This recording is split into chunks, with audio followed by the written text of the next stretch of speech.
భగవద్గీత అధ్యాయం 3 పూర్తిగా 43 శ్లోకములతో.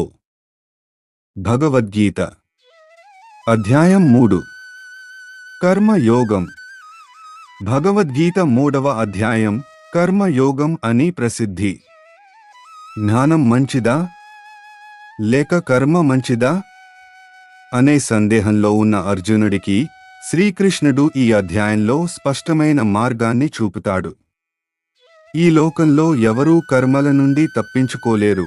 పని చేయకుండా జీవితం ఉండదు. కానీ ఫలాస లేకుండా కర్తవ్యాన్ని చేయడం, అదే నిజమైన యోగం. స్వార్థంతో చేసిన పనులు బంధనం తెస్తాయి. కానీ యజ్ఞభావంతో, భగవంతునికి అర్పణ భావంతో చేసిన పనులు మనసును శుద్ధి చేసి మోక్షానికి తీసుకెళతాయి. బాధ్యతల నుండి పారిపోవడం కాదు, పని ద్వారా ఆధ్యాత్మికతను పొందడం, ఇదే కర్మ యోగం యొక్క సందేశం. భగవద్గీత అధ్యాయం 3 శ్లోకం 1. అర్జున ఉవాచ జాయసి చేత్ కర్మణస్తే మతా బుద్ధిర్జనార్దన తత్కిం కర్మణి ఘోరే మాం నియోజేసి కేశవ. సారాంశం: అర్జునుడు జ్ఞానం మంచిదా కర్మ మంచిదా అనే సందేహంలో ఉన్నాడు. జ్ఞానం శ్రేష్టమైతే యుద్ధం వంటి కఠిన కర్మకు ఎందుకు ప్రేరేపిస్తున్నావో అని ప్రశ్నిస్తున్నాడు. బాధ్యత నుండి పారిపోవాలా లేదా ధర్మం కోసం కర్తవ్యాన్ని చేయాలా అనే సంఘర్షణ అతని మనసులో ఉంది. కర్మ చేసేటప్పుడు ఫల ఆశను విడిచిపెట్టడం నిజమైన యోగమా అనే సందేహం ఉంది. సరైన ఆధ్యాత్మిక మార్గాన్ని తెలుసుకోవాలనే నిజమైన తపన అర్జునుని మాటల్లో కనిపిస్తుంది. భగవద్గీత అధ్యాయం 3 శ్లోకం 2. వ్యామిశ్రేణేవ వాక్యేన బుద్ధిం మోహయసీవ మే తదేకం వద నిశ్చిత్య ఏన శ్రేయోహమాప్నుయాం. సారాంశం: అర్జునుడు జ్ఞానం మంచిదా కర్మ మంచిదా అని అయోమయంలో ఉన్నాడు. కృష్ణుడి ఉపదేశం మిశ్రంగా అనిపించి మనస్సు గందరగోళంలో పడింది. ఏ మార్గం శ్రేయస్కరం అనేది స్పష్టంగా చెప్పమని కోరుతున్నాడు. తనకు పరమమంగళాన్ని ఇచ్చే ఒకే మార్గం కావాలని అడుగుతున్నాడు. ఈ ప్రశ్న వల్ల కర్మయోగం బోధ మొదలవుతుంది. భగవద్గీత అధ్యాయం 3 శ్లోకం 3. శ్రీ భగవానువాచ లోకేస్మిన్ ద్వివిధా నిష్ఠా పురా ప్రోక్తా మయానఘ జ్ఞానయోగేన సాంఖ్యానాం కర్మయోగేన యోగినాం. సారాంశం: కృష్ణుడు లోకంలో 2 ఆధ్యాత్మిక మార్గాలను చెబుతున్నాడు. జ్ఞానాన్ని కోరేవారికి జ్ఞానయోగం చూపబడింది. కర్మ చేయువారికి కర్మయోగం బోధించబడింది. 2 విముక్తికి దారితీస్తాయి. కానీ మన స్వభావం ప్రకారం మార్గం ఎంచుకోవాలి. కర్తవ్యాన్ని నిర్వర్తించడం కూడా మోక్షానికి మార్గమని స్పష్టం చేస్తున్నారు. భగవద్గీత అధ్యాయం 3 శ్లోకం 4. న కర్మణామనారంభా నైష్కర్మ్యం పురుషోస్నుతే నచ సన్యసనాదేవ సిద్ధిం సమధిగచ్చతి. సారాంశం: కర్మలను మానేసినా విముక్తి రాదు అని కృష్ణుడు చెబుతున్నాడు. కేవలం పని చేయకపోవడం వల్లనే శాంతి లేదా మోక్షం దక్కదు. బయటి సన్యాసం మాత్రమే సరిపోదు, మనస్సులోనే త్యాగం అవసరం. కర్తవ్యాన్ని తప్పించుకోవడం కాదు, దానిని నిస్వార్థంగా చేయాలి. కర్మలో ఉండి కూడా ముక్తి పొందవచ్చు. ఇదే కర్మయోగ సందేశం. భగవద్గీత అధ్యాయం 3 శ్లోకం 5. నహి కశ్చిత్ క్షణమపి జాతు తిష్ఠ్య కర్మకృత్ కార్యతే హ్యవసః కర్మ సర్వః ప్రకృతిజైర్గుణే. సారాంశం: మనిషి ఒక్క క్షణం కూడా కర్మ లేకుండా ఉండలేడు. ప్రకృతిలోని గుణాలు మనలను సహజంగా కర్మ వైపు నడిపిస్తాయి. కర్మను పూర్తిగా ఆపడం అసాధ్యం. కాబట్టి కర్మ నుంచి పారిపోవడం కాదు, దాన్ని శుద్ధమైన భావంతో చేయాలి. ఇదే కర్మయోగానికి మూలభూతం. భగవద్గీత అధ్యాయం 3 శ్లోకం 6. కర్మేంద్రియాణి సంయమ్య య ఆస్తే మనసా స్మరన్ ఇంద్రియార్థాన్ విమూఢాత్మా మిథ్యాచారః స ఉచ్యతే. సారాంశం: పనులు చేయకుండా ఇంద్రియాలను అణచి కూర్చోవడం సరికాదు. మనసు విషయాలపై పరుగెడితే అది నిజమైన నియమం కాదు. ఇలాంటి వ్యక్తి మోసగాడిగా పేర్కొనబడతాడు. అంతర్గత నియంత్రణే నిజమైన యోగం. మనసు ఇంద్రియాల ఏకత్వమే నిజమైన కర్మయోగం. భగవద్గీత అధ్యాయం 3 శ్లోకం 7. యస్త్వింద్రియాణి మనసా నియమ్యారభతే అర్జున కర్మేంద్రియేహ కర్మయోగమసక్తః స విశిష్యతే. సారాంశం: నిజమైన నియమం మనస్సు నుండి ప్రారంభమవుతుంది. ఇంద్రియాలపై నియంత్రణ కలిగి పనిచేయాలి. ఆసక్తి లేకుండా పనిచేయడం కర్మయోగం. పని చేయకపోవడం కాదు, సరిగ్గా చేయడమే గొప్పది. ఇలాంటి వారే ఆధ్యాత్మికంగా ఉన్నతులు. భగవద్గీత అధ్యాయం 3 శ్లోకం 8. నియతం కురు కర్మత్వం కర్మ జ్యాయో హ్యకర్మణః శరీరయాత్రాపి చ తేన ప్రసిద్ధేద కర్మణ. సారాంశం: కర్తవ్యాన్ని తప్పక చేయాలి. అచేతనంగా కూర్చోవడం మంచిది కాదు. పని చేయడమే మనిషిని ఉన్నతుడిని చేస్తుంది. శరీరాన్ని పోషించడానికి పని అవసరం. కర్మయోగం అంటే బాధ్యతను ప్రేమతో చేయడం. భగవద్గీత అధ్యాయం 3 శ్లోకం 9. యజ్ఞార్థాత్ కర్మణోన్యత్ర లోకోయం కర్మబంధనః తదర్థం కర్మ కౌంతేయ ముక్తసంగః సమాచర. సారాంశం: నిస్వార్థంగా చేసే పని బంధనాన్ని ఇవ్వదు. స్వార్థంతో చేసే పని మనల్ని కట్టిపెడుతుంది. ప్రతి పనిని యజ్ఞభావంతో చేయాలి. ఆసక్తి లేకుండా పనిచేయడం కర్మయోగం. ఉన్నతమైన శ్రేయస్సు కోసం పని చేయాలి. భగవద్గీత అధ్యాయం 3 శ్లోకం 10.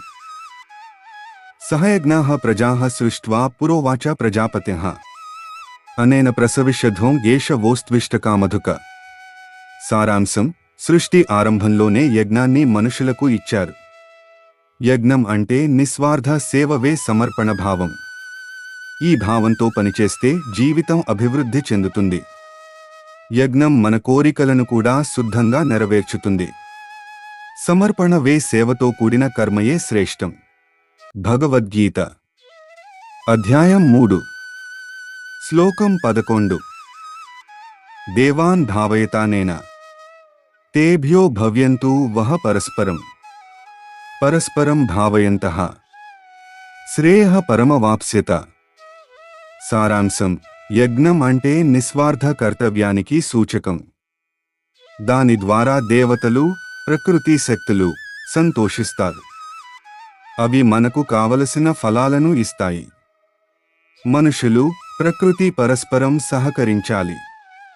ఈ సహకారం శ్రేయస్సు మరియు సమృద్ధిని అందిస్తుంది. భగవద్గీత అధ్యాయం 3 శ్లోకం 12. ఇష్టాన్ భోగాన్ హి వో దేవా దాస్యంతే యజ్ఞభావితాః తైర్దత్తాన ప్రదాయేభ్యో యో భుంక్తే స్తేన ఏవ సహ. సారాంశం: యజ్ఞం అంటే నిస్వార్థ కర్తవ్యంతో జీవించడం. అలా జీవించిన వారికి దేవతలు కావలసిన వరాలను అనుగ్రహిస్తారు. మనకు వచ్చిన ఫలాలను సమాజానికి పంచడం ధర్మం.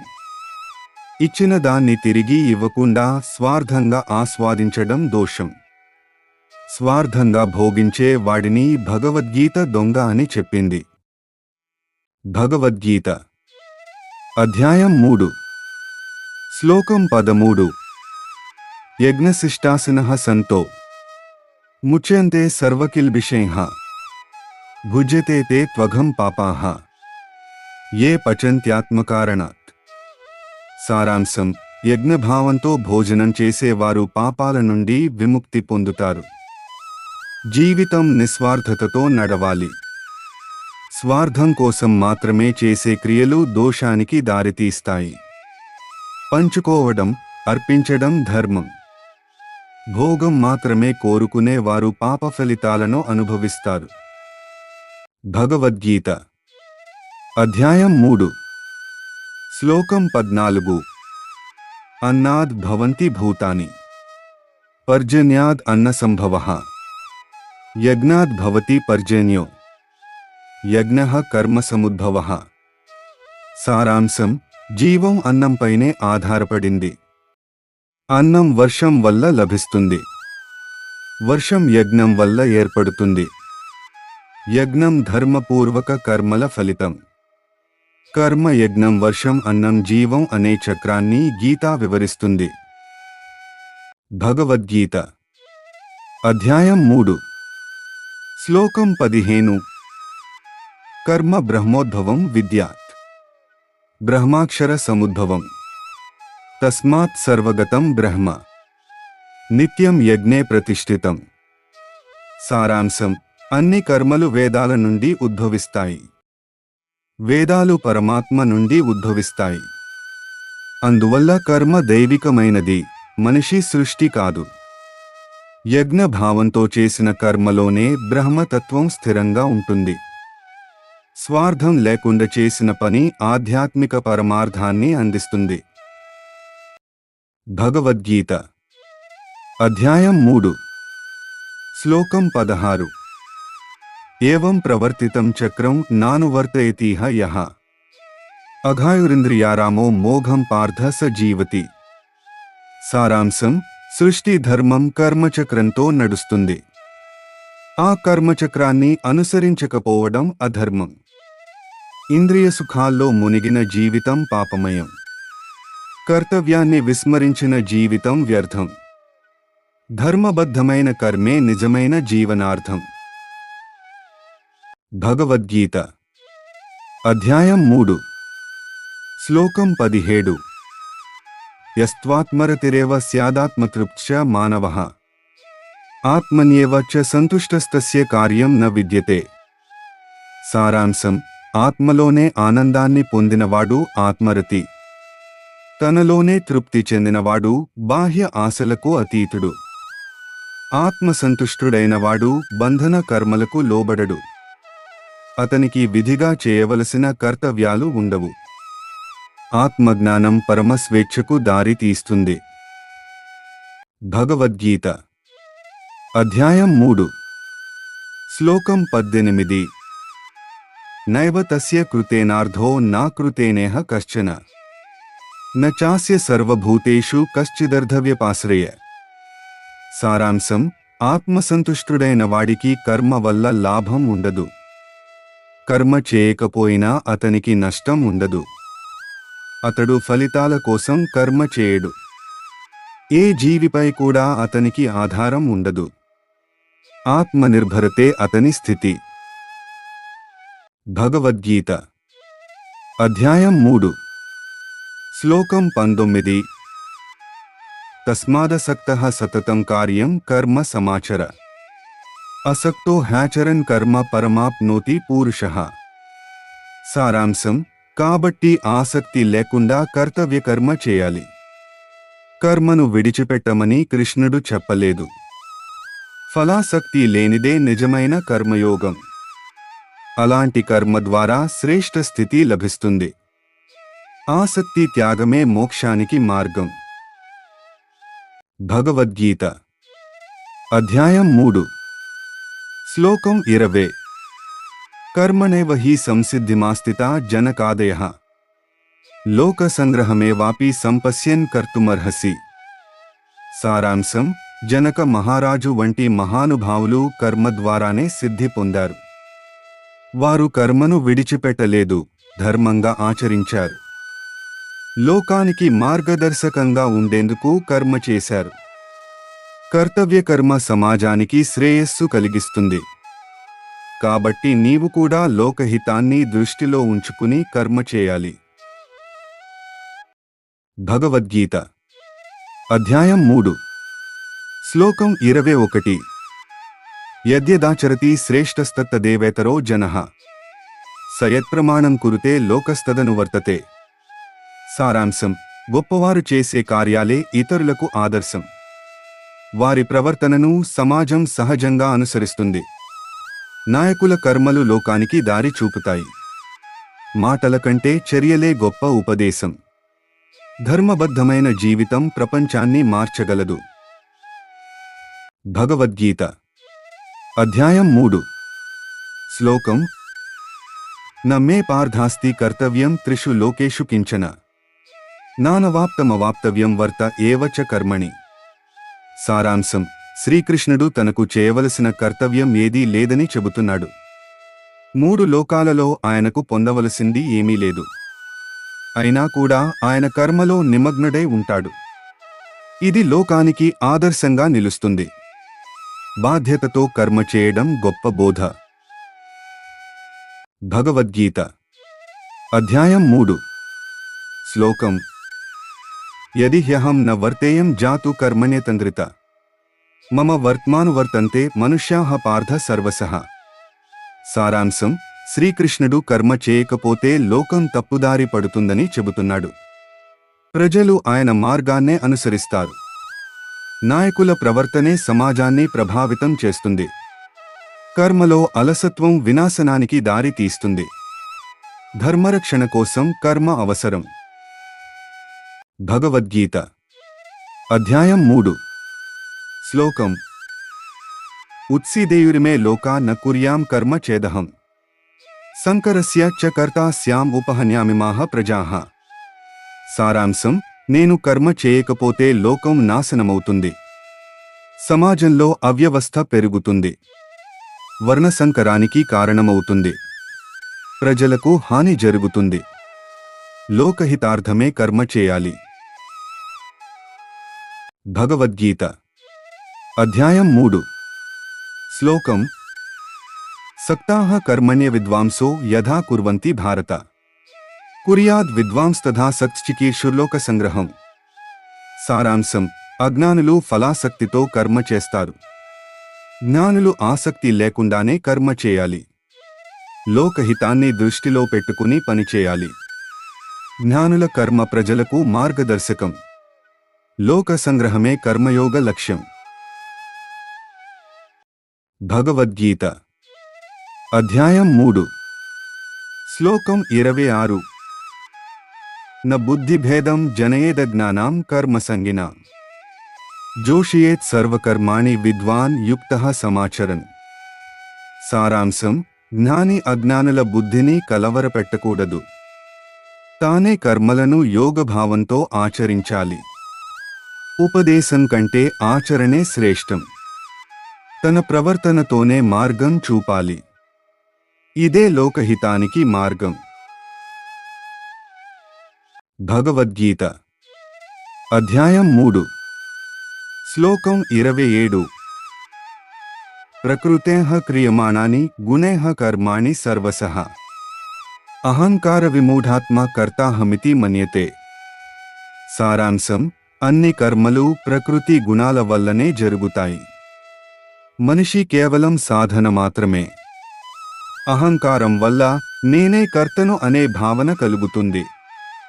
జ్ఞాని ఈ భ్రమను విడిచిపెడతాడు. అహంకార త్యాగమే శాంతికి మార్గం.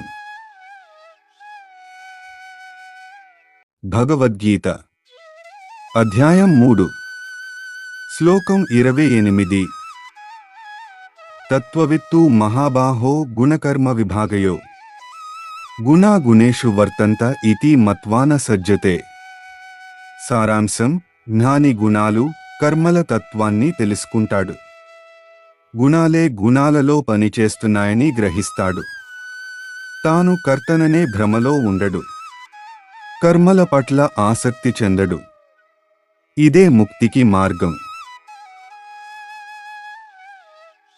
భగవద్గీత అధ్యాయం 3 శ్లోకం 29 ప్రకృతేర్గుణ సమ్మూఢా సజ్జంతే గుణకర్మసు తాన కృత్స్నవిదో మందాన్ కృత్స్నవిన్న విచాలయేత్. సారాంశం: ప్రకృతి గుణాల వల్ల ప్రజలు మోహితులవుతారు. వారు గుణ సంబంధ కర్మలలో ఆసక్తి చెందుతారు. అవగాహన లేని వారు సహజంగానే అలా ఉంటారు. జ్ఞాని వారిని కలవరపెట్టకూడదు. దయతో సహనంతో మార్గనిర్దేశం చేయాలి. భగవద్గీత అధ్యాయం 3 శ్లోకం 30 మయి సర్వాణి కర్మాణి సన్యస్యాధ్యాత్మచేతసా నిరాశీర్నిర్మమో భూత్వా యుధ్యస్వ విగతజ్వరః. సారాంశం: అన్ని కర్మలను భగవంతునికి అర్పించాలి. ఆధ్యాత్మిక చైతన్యంతో కర్తవ్యాన్ని చేయాలి. ఆశలను, మమకారాన్ని విడిచిపెట్టాలి. మనస్సు కలవరం లేకుండా ఉండాలి. ఇదే నిజమైన కర్మయోగం. భగవద్గీత అధ్యాయం 3 శ్లోకం 31 ఏమే మతమిదం నిత్యమనుతిష్టంతి మానవాః శ్రద్ధావంతోనసూయంతో ముచ్యంతే తేపి కర్మభ్యః. సారాంశం: కృష్ణుడు తన ఉపదేశాన్ని నిత్యం ఆచరించమంటున్నాడు. శ్రద్ధతో చేసిన కర్మే శుద్ధికరమైనది. ద్వేషం లేకుండా ఆచరించాలి.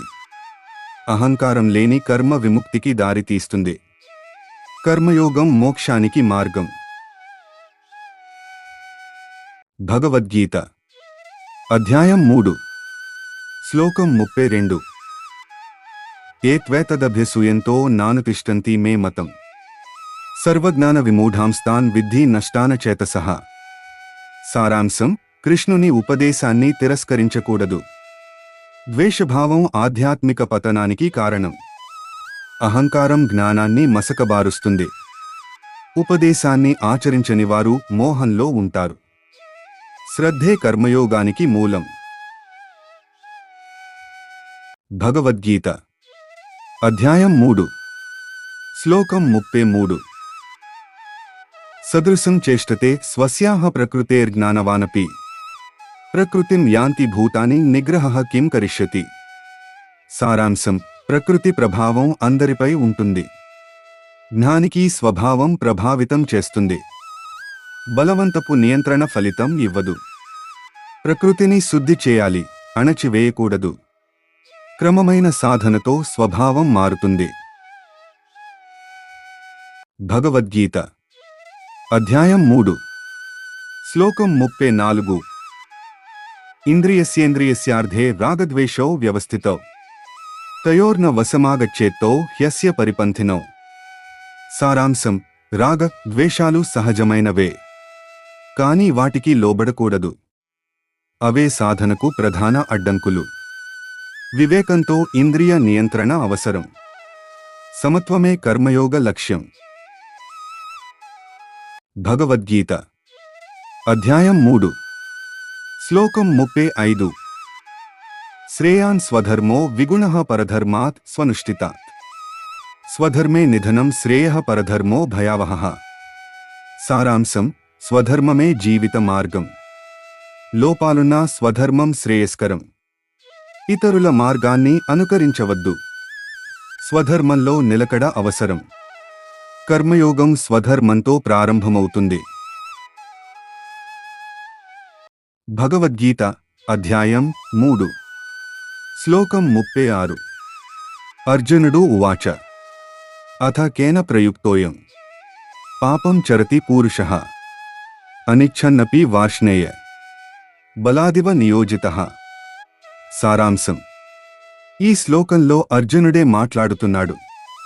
మనిషి చెడు అని తెలిసినా పాపం ఎందుకు చేస్తాడని అడుగుతాడు. అది మనిషి ఇష్టానికి విరుద్ధంగా జరుగుతుందా అని ప్రశ్నిస్తాడు. ఏ శక్తి బలవంతంగా నడిపిస్తుందో తెలుసుకోవాలనుకుంటాడు. పాపానికి అసలైన కారణం ఏమిటో తెలుసుకోవడమే అతని సందేహం. భగవద్గీత అధ్యాయం 3 శ్లోకం 37 శ్రీభగవానువాచ కామ ఏష క్రోధ ఏష రజోగుణసముద్భవః మహాసనో మహాపాప్మా విద్యేనమిహ వైరిణం. సారాంశం: ఈ శ్లోకంలో శ్రీకృష్ణుడు సమాధానం ఇస్తున్నాడు. పాపానికి కారణం కామం మరియు క్రోధం అని చెబుతాడు. ఇవి రజోగుణం నుండి పుట్టినవని చెప్పాడు. రజోగుణం అంటే ఆశలు, కోరికలు, ఫలితాలపై ఆకాంక్షతో మనసును అశాంతిగా చేసి కార్యాచరణకు ప్రేరేపించే గుణం. ఇవి ఎప్పటికీ తృప్తి చెందవు. అందుకే వీటిని మనిషికి శత్రువులుగా తెలుసుకోవాలని సూచిస్తాడు.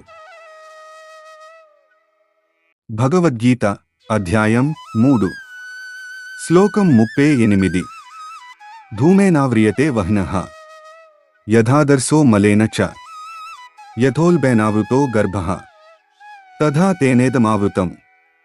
సారాంశం: శ్రీకృష్ణుడు ఉపమానాలతో విషయాన్ని వివరిస్తాడు. అగ్ని పొగతో కప్పబడినట్లుగా ఉదాహరిస్తాడు. అద్దం మలినంతో కప్పబడినట్లు చెబుతాడు.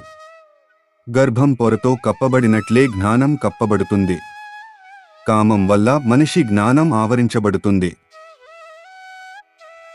భగవద్గీత అధ్యాయం 3 శ్లోకం 39 ఆవృతం జ్ఞానమేతేన జ్ఞానినో నిత్యవైరిణ కామరూపేణ కౌంతేయ దుష్పూరేణానలేన చ. సారాంశం: ఈ శ్లోకంలో కూడా శ్రీకృష్ణుడే ఉపదేశిస్తున్నాడు. జ్ఞానుల జ్ఞానం కూడా కామం వల్ల కప్పబడుతుందని చెబుతాడు. కామం మనిషికి శాశ్వత శత్రువు. అది ఎన్నటికీ తృప్తి చెందదు. అందుకే అది అగ్నిలాగా మండుతుందని వర్ణిస్తాడు. భగవద్గీత అధ్యాయం 3 శ్లోకం 40 ఇంద్రియాణి మనోబుద్ధ్యః అస్యాధిష్టానముచ్యతే ఏతైర్విమోహయతేష జ్ఞానమావృత్య దేహినం. సారాంశం: శ్రీకృష్ణుడు కామం ఎక్కడ నివసిస్తుందో చెబుతాడు. ఇంద్రియాలు, మనస్సు, బుద్ధి దాని నివాసస్థానాలు. వీటి వల్ల మనిషి మోహానికి లోనవుతాడు. జ్ఞానం కప్పబడిపోయి వివేకం నశిస్తుంది. అందుకే కామాన్ని జయించాలి అని సూచన. భగవద్గీత అధ్యాయం 3 శ్లోకం 41 తస్మాత్త్వమింద్రియాణ్యాదో నియమ్య భరతర్షభ పాప్మానం ప్రజహి హేనం జ్ఞాన విజ్ఞాననాశనం. సారాంశం: కోరికలు జ్ఞానాన్ని నాశనం చేస్తాయి. ఇంద్రియ నియంత్రణ అత్యవసరం. కామమే పాపానికి మూలం. జ్ఞానం, విజ్ఞానం రక్షించాలి. నియమంతో జీవితం పవిత్రమవుతుంది. భగవద్గీత అధ్యాయం 3 శ్లోకం 42 ఇంద్రియాణి పరాణ్యాహురింద్రియేభ్య పరం మనః మనసస్తు పరా బుద్ధిర్యో బుద్ధేః పరతస్తు సహ. సారాంశం: శరీరంపై ఇంద్రియాలు ఉన్నతమైనవి. ఇంద్రియాలపై మనస్సు ఉన్నతమైనది. మనస్సుపై బుద్ధి శ్రేష్టమైనది.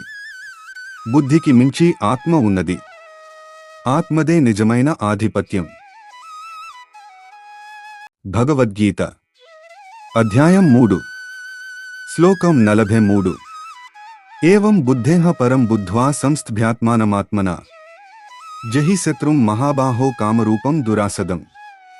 సారాంశం: ఆత్మ బుద్ధికి మించినది. ఆత్మబలంతో మనస్సును నియంత్రించాలి. కామం మహాశత్రువు. అది జయించడానికి కఠినమైనది. ఆత్మజ్ఞానం ద్వారా దాన్ని జయించాలి. ప్రతిరోజు భగవద్గీత శ్లోకాల కోసం మా ఛానల్ని సబ్స్క్రైబ్ చేసుకోండి. ఈ శ్లోకం మీకు నచ్చినట్లయితే మిత్రులతో షేర్ చేయండి. జై శ్రీకృష్ణ.